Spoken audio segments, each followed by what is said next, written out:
Hi, I'm Phil Moeller. I write articles and books about retirement and healthcare issues, and I've written a lot of pieces about Medicare. Among the questions I get asked, one of the most frequent questions is, what do I do when I'm approaching 65? I plan to continue to work, but I work for a small employer. There is an initial enrollment period that's pretty long. It can be 7 months if you're turning 65 and you have to get Medicare. You don't want to wait 7 months. You don't want to have a break in coverage. So I urge people to assume that this is a decision they need to make on a pretty timely basis.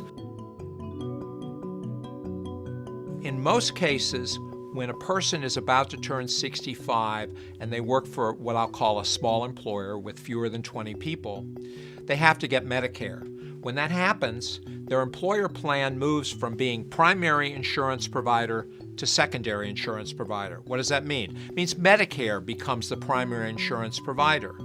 However, as you may know, Medicare doesn't cover everything, and so having that secondary employer coverage can be very important to you.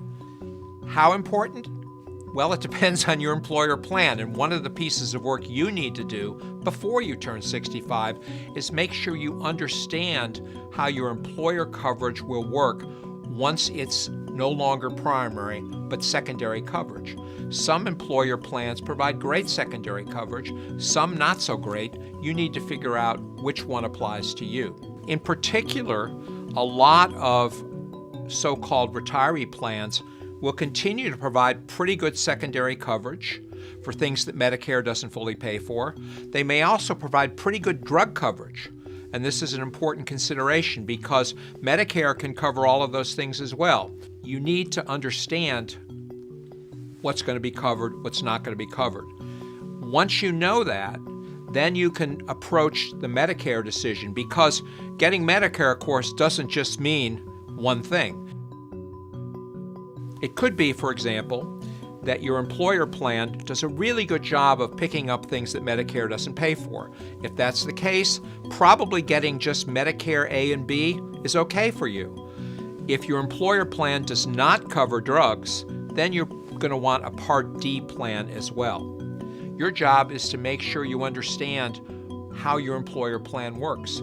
If you do get drug coverage through your employer, it has to be credible, meaning it has to be at least as good as a typical Part D plan. If so, you're fine. If not, even though your company may offer secondary drug coverage, you probably still need to get a Part D plan. While you can get Parts A and B, you can get them in more than one way. So you could get traditional Medicare, which is A and B, maybe a Part D plan, but you could also get a Medicare Advantage plan. In that case, you get A and B, usually with a Part D drug plan folded in, and you also get some supplemental coverages that aren't available with original Medicare. You can get gym memberships, you can get hearing, vision, dental coverage. These are all things you should pay attention to, and most of all, you need to pay attention to what your health profile is and what your care needs are likely to be, and you also need to pay attention to what your out-of-pocket costs are going to be.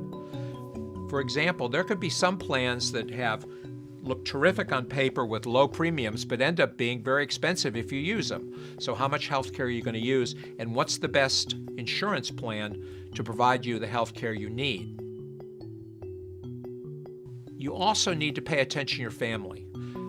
In most cases, your spouse or your children, if they're covered on your employer plan, will continue to be covered on your plan even though you get Medicare.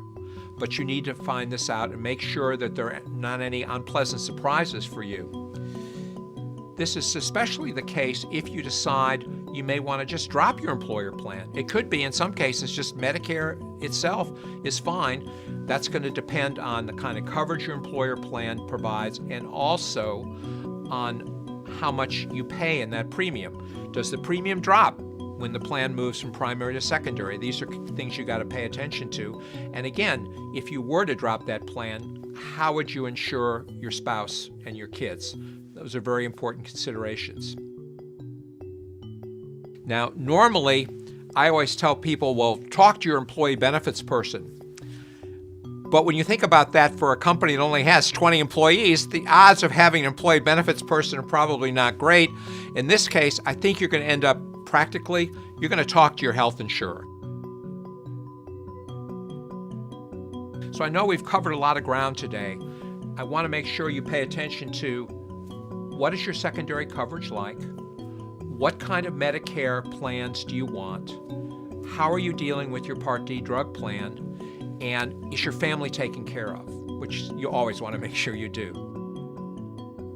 I hope this has been helpful to you. If you have any more questions, feel free to go to MedicareMadeClear.com.